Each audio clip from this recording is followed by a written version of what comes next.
합니다.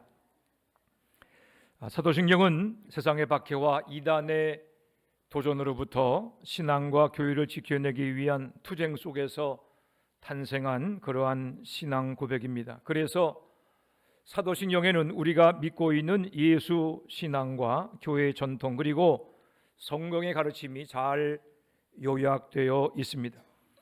우리는 눈을 감고 이 사도신경을 고백하지만 초대교회 성도들은 이 사도신경을 눈을 뜨고 고백했습니다.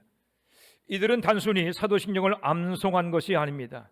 살아계신 하나님께 인생 전체를 드리는 신앙 고백을 한 것이고, 자신의 신앙을 무너뜨리려던, 폭력으로 자신의 신앙을 무너뜨리려던 세상을 향해서 목숨 걸고 믿음을 선포한 것입니다.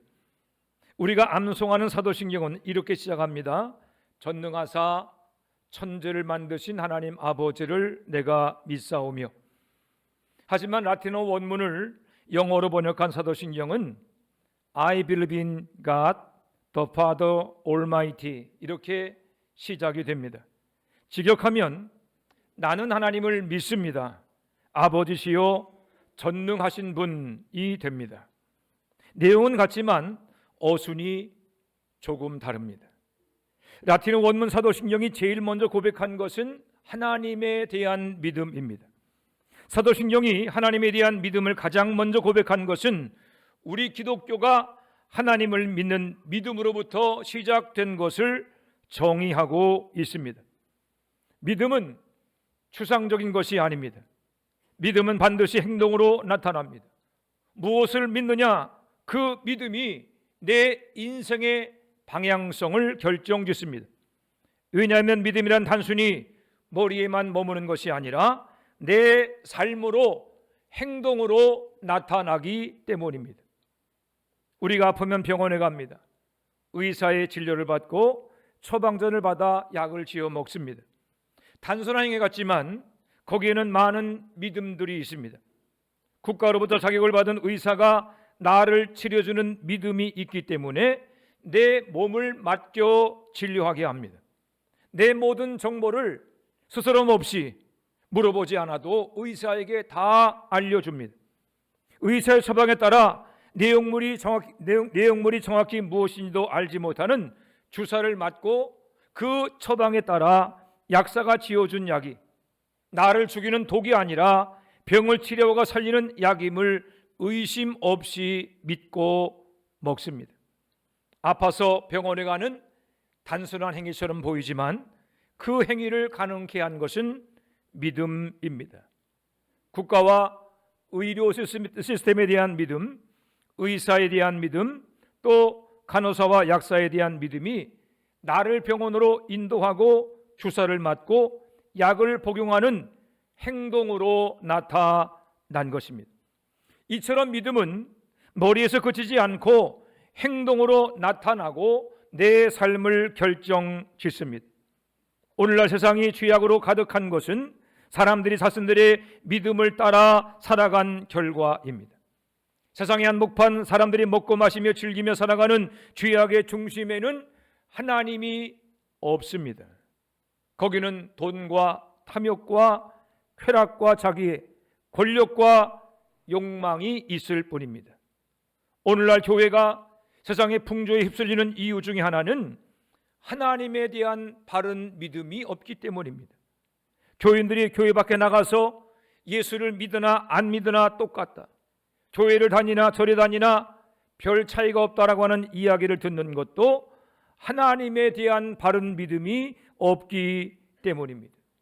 그래서 사도신경의 처음 고백, 나는 하나님을 믿습니다, 이 고백이 너무 중요한 것입니다.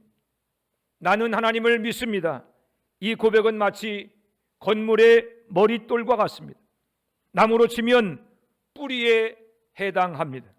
이 믿음의 바름, 하나님을 바르게 알고 바르게 믿는 것에 기독교의 생명이 달려 있고 우리 신앙의 성패가 결정되는 것입니다. 그렇다면 우리가 믿는 하나님은 어떤 하나님이십니까? 첫째로 우리가 믿는 하나님은 스스로를 계시하시는 하나님이십니다. 우리 한번 따라하겠습니다. 계시하시는 하나님. 계시라고 하는 말은 한자어지요, 계자는 열 계자에 시는 보일 시자를 씁니다. 그래서 열어서 보여준다라고 하는 뜻입니다. 내가 열어서 보는 게 아니라 하나님께서 열어서 보여주는 것입니다. 계시하신 하나님, 하나님이 직접 열어서 자신을 우리에게 보여줄 때만 하나님을 알 수 있다는 말은 인간의 수고와 노력으로는 하나님을 알 수 없다는 뜻입니다. 만일에 내가 하나님을 어떤 분인지를 조금이라도 알고 있다면 그것은 내 수고와 노력 때문이 아니라 하나님이 친히 자신을 드러내 보여주신 은혜임을 우리가 꼭 기억해야 할 것입니다. 기독교의 하나님은 인간이 애쓰고 수고함으로 발견할 수 있는 분이 아니라는 점에서 동양의 종교들이 믿는 신과는 전혀 다른 분이십니다. 동남아시아를 오래전 여행하던 중에 힌두교의 축제를 볼 기회가 있었습니다. 높은 산 중턱에 사원이 있고 그 사원까지 올라가는 긴 계단이 있었습니다. 그 계단을 힌두교도들이 올라가는데 그냥 가는 것이 아닙니다.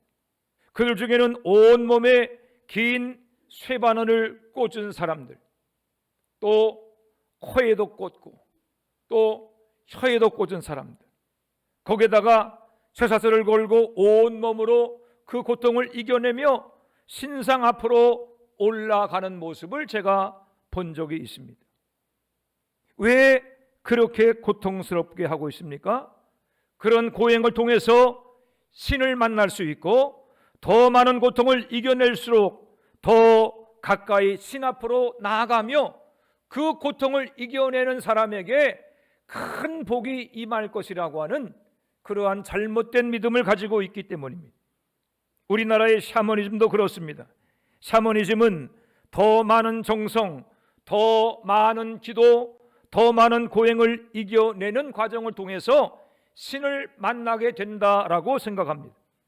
인간의 수고와 노력으로 신과 통할 수 있다. 그것이 샤머니즘이고 우상 숭배자들의 주장입니다. 하지만 우리가 믿는 하나님은 그런 하나님이 아닙니다. 온몸에 상처를 내는 고통을 견뎌야만 만나는 신, 음식을 끊고 수십 시간의 깊은 명상과 많은 재물을 바치고 지성을 들인 결과로 찾을 수 있는 신은 우리가 믿는 하나님이 아닙니다. 성경은 인간이란 죄로 완전히 타락한 존재이기 때문에 인간의 어떤 수고와 노력과 엄청난 희생을 통해서라도 하나님을 만날 수 없다라고 말하고 있습니다.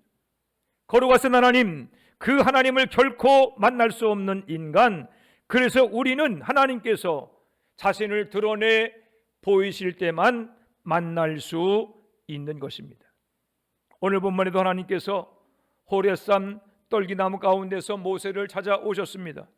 모세가 하나님을 만나기 위해서 일부러 호렙산으로 간 것이 아닙니다. 모세의 의지와는 상관없이 하나님께서 어느 날 모세의 인생으로 치고 들어오셨습니다.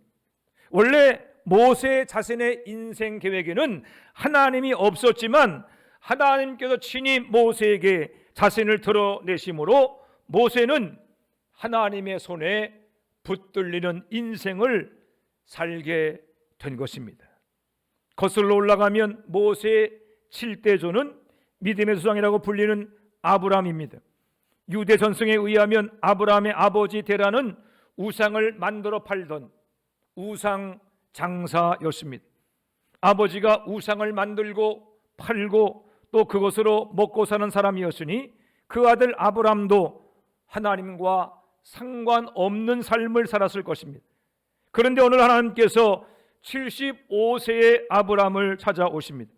아브라함에게 자신을 드러내신 하나님은 내가 내게 지시할 땅으로 가라라고 하는 명령을 내리십니다. 하나님께서 일방적으로 찾아오셨고 또 하나님께서 일방적으로 택하심으로 아브라함은 비로소 믿음의 조상이 된 것입니다. 하나님께서 자신을 드러내 보이실 때만 알 수 있는 이유를 오늘 본문은 하나님은 스스로 계시는 분이시기 때문이다라고 설명하고 있습니다. 오늘 본문에서 모세가 하나님께 묻습니다. 하나님, 내가 이스라엘 백성들에게 가서 하나님께서 나를 너에게 보냈다라고 하게 되면 너를 우리에게 보낸 하나님의 이름이 뭐냐? 그렇게 물을 텐데 그때 제가 뭐라고 대답하면 좋겠습니까? 그러자 하나님께서 자신의 이름을 친히 알려주십니다. 우리 다 같이 출애굽기 3장 14절 말씀을 찾아보겠습니다. 출애굽기 3장 14절 말씀 함께 읽습니다. 시작. 하나님이 모세에게 이르시되 나는 스스로 있는 자이니라. 또 이르시되 너는 이스라엘 자손에게 이같이 이르기를 스스로 있는 자가 나를 너에게 보내셨다 하라. 아멘. 나는 스스로 있는 자다.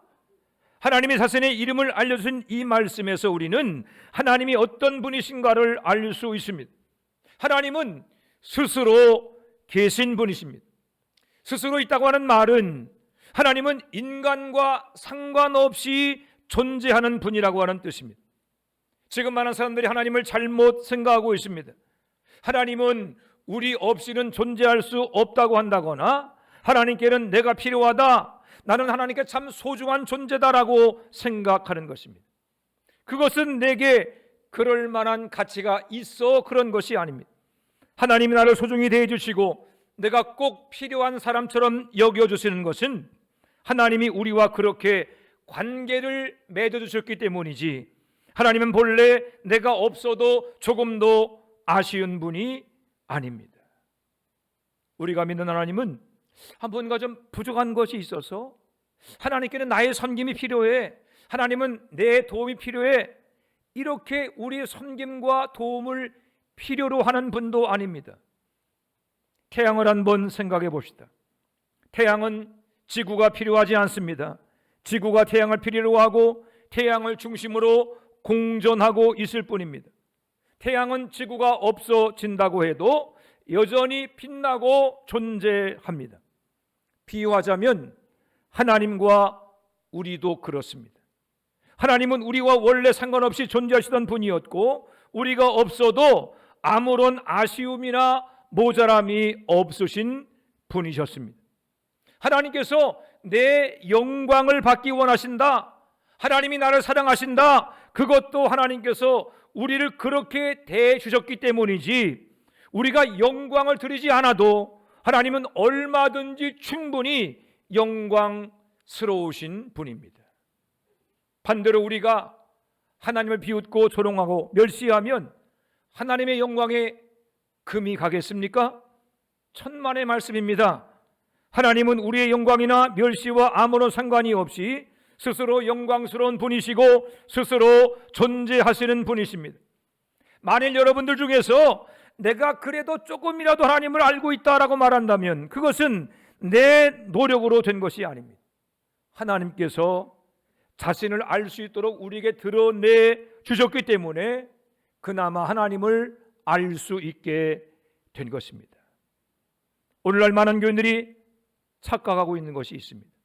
수십 년 교회를 다니고 목사, 장로, 권세의 직분을 가지면 하나님을 대단히 잘 알고 있을 것이라고 생각하는 것입니다. 작년 1월 모 기독교 방송 프로에 출연한 다른 군, 우리 군이 아니에요, 군의원인데 다른 군의 군의원이 사도신경을 1만 번 외우면 대통령이 된다고 하는 어떤 목사의 얘기를 듣고 남편과 함께 체크를 해가면서 사도신경을 1만 번을 암송했는데 그 과정을 통해서 신앙의 훈련과 삶의 변화를 체험했다라고 하는 간증을 했습니다. 며칠 전에 장관 후보였다가 낭만 인사도 어떤 목사로부터 사도신경이 사탄의 역사를 깨는 능력이 있으니까 자주 외우라고 하는 권고를 받고 그렇게 했다라고 하는 이야기를 했습니다. 이건 기독교가 아니라 기독교의 옷을 입은 샤머니즘입니다. 교회가 자꾸 이런 잘못된 주장과 생각에 흔들리는 것은 샤머니즘이 교회 안에 숨어 들어온 결과입니다.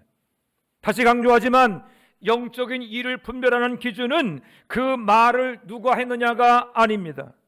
목사가 말했으니까 들어야지, 그게 아닙니다. 성경을 기준으로 삼아야 합니다. 성경 어디에도 성경 구절을 1만 번 외우면 소원을 이룰 것이다, 그렇게 기록해 놓은 곳이 없습니다. 우리나라는 기독교가 들어오기 전에 샤머니즘이 완전히 이 나라를 그렇게 잠식했던 그런 나라였습니다. 일제강점기 통계에 의하면 그 당시 무당 점쟁이가 약 4만 명이 있었습니다. 국민 220명 중에 한 명이 무당이거나 점쟁이였다는 것입니다. 한때 이 무당과 점쟁이들이 주춤했다가 최근 들어 굉장히 번성하고 있습니다. 통계에 의하게 되면 지금 무당 점쟁이가 그 당시보다 20배 이상이 늘어났습니다. 그쪽 업계의 추산에 의하면 무당과 점쟁이를 다 합치게 되면 약 80만 명이 된다고 합니다. 어마어마하지요? 여러분, 80만 명이면 국민 64명당 1명에 해당하는 꼴입니다.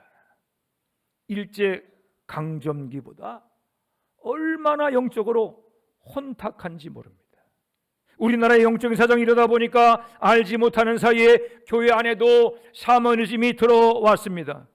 한국 교회 안에도 신령한 척, 뭔가 대단한 능력 있는 척 행세하면서 교인들 사이에 영향력을 행사하려고 하는 기독교 무당들이 있습니다. 여러분, 이런 일이 있습니다. 하나님을 너무 사랑해요. 하나님과 깊이 교제하며 기도하기를 원하는데 기도 시간마다 남편이나 아내 혹은 자녀들이 하나님과의 교제를 자꾸 방해합니다. 그래서 기도하는 중에 이런 음성을 듣습니다. 너 집에 있으면 기도하는데 방해가 되니까 집을 나와 기도원에 들어가서 나와 더 깊은 교제를 나누자라고 하는 음성을 들었습니다. 여러분, 어떻게 해야 할까요? 어떻게 하면 좋겠어요? 그런 음성을 들었는데 사람에게 묻지 말고 성경에 물어야 합니다. 하나님은 교회를 세우시기 전에 가정을 세우셨습니다. 성경에 기록된 하나님은 가정을 세우시는 분이지 자신과의 교제를 위해서 가정을 허무시는 분이 아닙니다.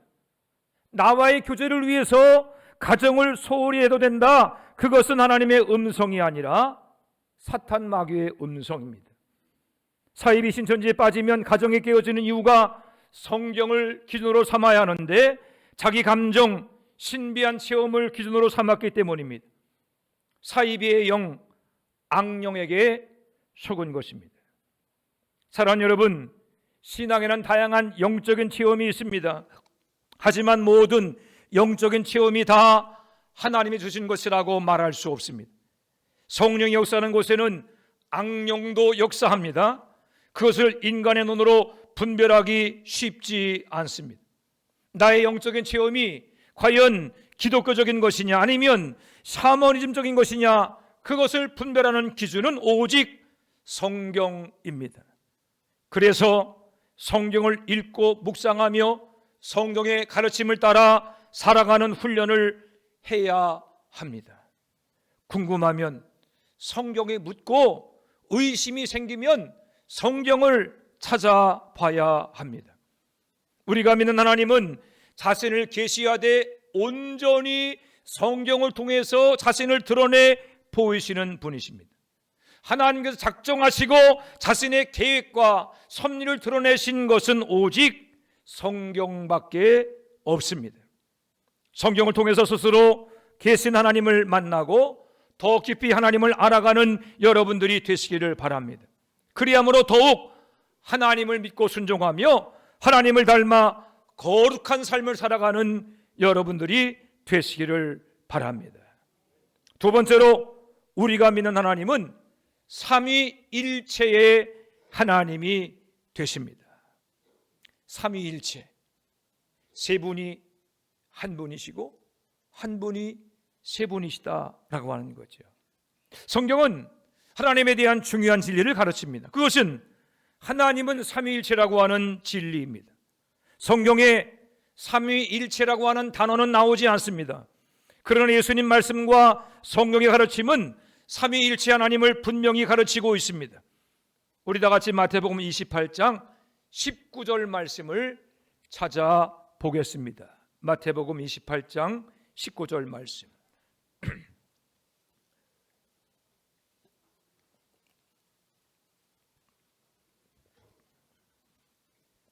마태복음 28장 19절 말씀 함께 읽습니다. 시작. 그러므로 너희는 가서 모든 민족을 제자로 삼아 아버지와 아들과 성령의 이름으로 세례를 베풀고. 아멘.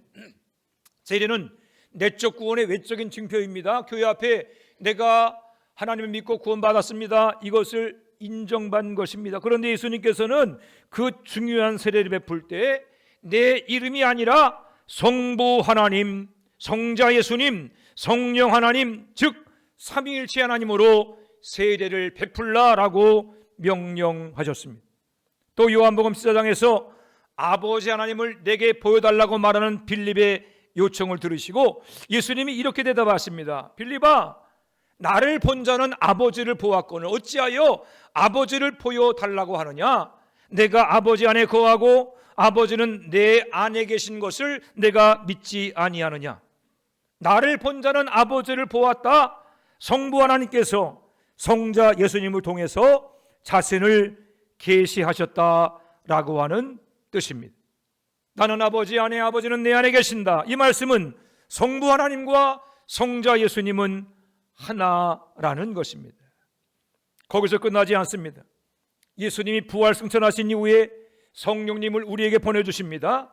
보혜사 성령은 예수님을 알게 하시는 하나님이 되십니다. 성령 충만한 제자들이 예수 그리스도의 죽음과 부활을 담대하게 선포할 수 있었던 것도 성령 하나님이 예수님을 알게 하시고 믿을 수 있게 하셨기 때문입니다. 오늘 우리가 읽은 데살로니가후서 2장 13절로 14절도 삼위일체 하나님을 언급합니다. 13절 처음부터 너희를 택하신 하나님, 그분은 성부 하나님이십니다. 우리를 거룩하게 하시고 진리를 믿게 하신 하나님, 그분은 성령 하나님이십니다. 그리고 14절 그 구원을 십자가로 이루셔서 복음이 되게 하신 분, 그분은 바로 성자 예수님이십니다. 성부 하나님, 성자 예수님, 성령 하나님, 삼위일체 하나님, 그것이 성경이 일관되게 증거하고 있는 하나님이십니다. 삼위일체 하나님은 나뉘는 분이 아닙니다. 따로따로 역사하는 분도 아닙니다. 세 분이시지만 한 분이시기 때문입니다. 교회 안에서 하나님을 시대별로 구분해서 설명하려는 시도가 있었습니다. 구약시대는 성부 하나님이 일하셨고, 신약시대 예수님이 탄생해서 승천하시기까지는 성자 예수님이 일하셨으며, 예수님이 승천하셔서 재림하실 때까지는 성령 하나님이 일하신다. 그래서 세계 역사를 성부시대, 성자시대, 성령시대로 구별해서 지금은 성령시대라 이렇게 설명하기도 합니다. 이런 설명은 하나님의 사역을 구별하려는 시도일 수는 있지만 삼위일체 하나님을 바르게 이해하는 것은 아닙니다. 구약시대에도 예수님은 말씀으로 역사하셨고 예수님 당시에도 성부 하나님은 일하셨습니다. 예수님이 승천하시고 성령이 임하신 후에도 예수님은 성령을 통해서 우리와 함께 하시고 우리 가운데 역사하고 계십니다. 삼위일체 하나님, 한 분이시고 세 분이시며 세 분이시고 한 분이신 하나님, 그것은 우리의 이성으로 이해할 수 없는 신비입니다. 신비하기 때문에 더 겸손해야 하고 내 이성으로 깨달을 수 없기에 하나님 말씀에 대한 철저한 순종으로 믿음의 자리로 나아갈 수 있어야 합니다. 내가 이해할 수 없으니 믿을 수 없다 라고 말하는 것은 인본주의입니다. 성경은 인간의 이성으로 이해할 수 없고 과학으로 설명되지 않는 책입니다. 여러분, 성경을 열자마자 맨 처음 나오는 말씀이 뭡니까? 창세기 1장 1절, 태초에 하나님이 천지를 창조하시니라. 여러분, 하나님께서 말씀으로 천지를 창조하셨다고 이야기합니다. 무에서 유가 나온 것입니다. 아무것도 없는데 하나님께서 말씀하시니까 천지 만물이 다 생겼다는 것입니다. 아니, 어떻게 말씀으로 천지를 창조해? 어떻게 무에서 유를 만들어내지? 사람들은 그것을 믿을 수 없어서 과학이라는 이름을 빌어 진화론을 만들었습니다. 수십억 년 우연한 사건이 반복됨으로 인해서 생명이 생기고, 진화해서 원숭이가 생기고, 그게 진화해서 사람이 되고, 이 혼돈 가운데 우주가 질서 있게 되었다라고 주장합니다. 우연히 생긴 인간, 어쩌다 생긴 우주 만물, 그것이 과학적이라고 말하는 진화론의 실상입니다. 진화론은 단세포 동물이나 인간이나 다 똑같은 우연의 산물입니다. 진화론의 저울에 달아보면 파리 하나의 목숨과 사람의 목숨과 그 무게가 똑같습니다. 파리나 사람이나 진화에서 생긴 우연한 생명이니까 가치가 다를 바가 없는 것입니다. 그러니 진화론을 신봉하는 이 세상은 죽고 죽이는 전쟁을 하나님의 창조를 파괴하는 무서운 죄가 아니라 이 전쟁도 진화의 과정일 수 있다라고 가볍게 생각하는 것입니다. 예수 복음을 왜곡하려는 시도들도 마찬가지입니다. 누구든지 예수를 믿으면 죄 사함 받고 구원받는다. 아니, 예수를 믿으면 죄 사함 받고 구원받는다니, 그것을 믿을 수가 없어서 사람들은 만듭니다. 율법을 지키고 선을 행하면, 옳은 일을 행하면 구원받을 수 있다. 그런 율법주의 이단이 교회 안에서 나오게 된 것입니다. 지난 금요일 뉴스에 미국 트럼프 대통령이 2월 5일 워싱턴 DC에서 열린 조찬기도에서 연설하는 그러한 모습이 나왔습니다. 거기서 트럼프 대통령은 나는 완벽한 사람은 아니지만 완벽한 사람을 위해서 엄청나게 많은 좋은 일을 했습니다. 그래서 나는 아마 천국에 갈 수 있을 것입니다. 그런 말을 했습니다. 엄청나게 좋은 일을 많이 했기 때문에 천국에 갈 수 있다. 전형적인 율법주의 이단들이 하는 주장입니다. 기독교의 이름으로 모인 조찬기도회에서 좋은 일을 많이 했으니까 천국에 갈 수 있다라고 연설을 한 것은 제 생각이지만 미국의 기독교도 많이 변질됐구나 라고 하는 것을 드러낸 것입니다. 진화론도 율법주의 이단도 삼위일체 하나님을 제대로 알지 못하고 믿지 못하기 때문에 그런 주장을 하는 것입니다. 성부 하나님은 구원의 계획을 세우셨고, 성자 하나님은 그 계획을 십자가로 이루셨으며, 성령 하나님은 그 구원을 오늘 우리의 삶 속에 이뤄가고 넓혀가십니다. 하지만 이 모든 사역에서 하나님은 삼위일체의 본질을 잃지 않고 계십니다.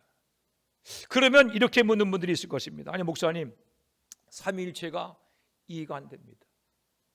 세 분이 한 분이고 한 분이 세 분이다.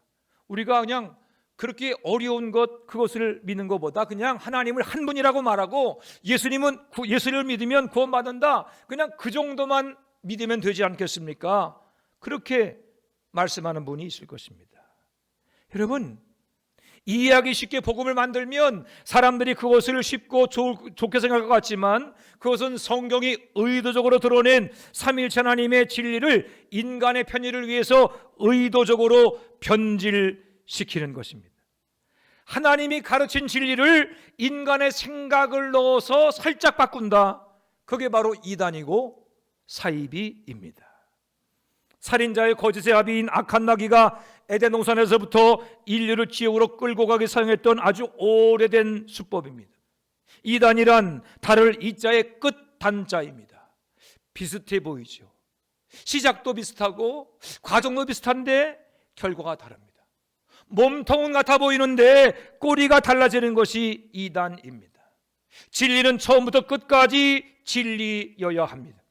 만일에 진리에 무엇을 더하고 빼는 순간 진리는 거짓이 됩니다. 하나님의 구원의 역사에 내 생각을 더하고 빼는 순간 그것은 하나님의 구원 역사를 무능케 만드는 것입니다. 우리 기독교는 초대교회 때부터 삼위일체의 진리를 피 흘리는 투쟁을 통해서 지켜왔습니다. 이 피 흘리는 싸움의 중심에 있었던 사도 요한은 우리에게 이렇게 경고합니다. 요한일서 3장 22절로 23절입니다. 거짓말을 하는 자가 누구냐? 예수께서 그리스도심을 부인하는 자가 아니냐? 아버지와 아들을 부인하는 자가 적 그리스도니 아들을 부인하는 자에게는 아버지가 없으되 아들을 시인하는 자에게는 아버지도 있느니라. 아멘. 우리가 믿는 하나님은 삼위일체의 하나님이십니다. 하나님께서 성령을 통해서 스스로 드러낸 이 진리를 굳게 붙드시는 여러분들이 되시기를 바랍니다. 말씀을 마칩니다. 나는 하나님을 믿습니다. 우리가 믿는 하나님은 계시하시는 하나님이시고 삼위일체의 하나님이십니다. 성령께서 말씀을 듣는 우리 모두에게 진리의 한 오락이라도 놓치지 않는 강하고 담대한 믿음을 주시기를 기도합니다. 그리함으로 거짓의 아비 악한 마귀의 미혹으로부터 우리의 신앙을 지키며 주의 몸된 교회를 진리의 반석 위에 든든히 세워가는 모든 성도가 되시기를 우리 주님의 이름으로 부탁을 드립니다. 기도하겠습니다. 하나님 은혜와 사랑을 감사합니다. 죄를 지고 마땅한 저희를 사랑하여 주시고 하나님 참으로 성령을 통해 우리 마음을 감동하시며 진리를 드러내셔서 예수 믿게 하시고 구원받게 하심을 감사드립니다. 아버지 하나님 간절히 바라고 원하옵기는 나는 하나님 믿습니다라고 했던 초대교회 신앙 고백이 우리의 입술과 심령에도 살아나기를 원합니다. 계시하신 하나님을 우리가 믿게 하여 주시옵소서. 내 수고와 노력으로 하나님 믿는 것이 아니라 친히 찾아와 드러내 보이시며 우리를 믿게 하시는 주님의 은혜로 구원받은 것을 확신하게 도와주시옵시고 또한 세 분이시고 한 분이신 삼위일체 하나님을 온전히 믿고 순종함으로 말미암아 악한 마귀의 미혹에 빠지지 아니하며 믿음을 더욱더 굳건히 세워가는 저희들 되게 하여 주시옵소서. 진리신 성령이여 우리 가운데 임재하여 주셔서 우리 마음과 뜻과 생각을 밝혀 주시옵소서. 악한 마귀를 절통 못하게 도와주시옵시고 아버지 미혹하며 또 시험에 들게 하는 모든 악한 것들이 주님의 우리 가운데 드러내게 하심으로 말미암아 몸된 교회가 진리 가운데 든든히 세워지게 하시며 하나님께 영광 돌리는 하늘 영광 보는 교회가 되게 하여 주옵소서.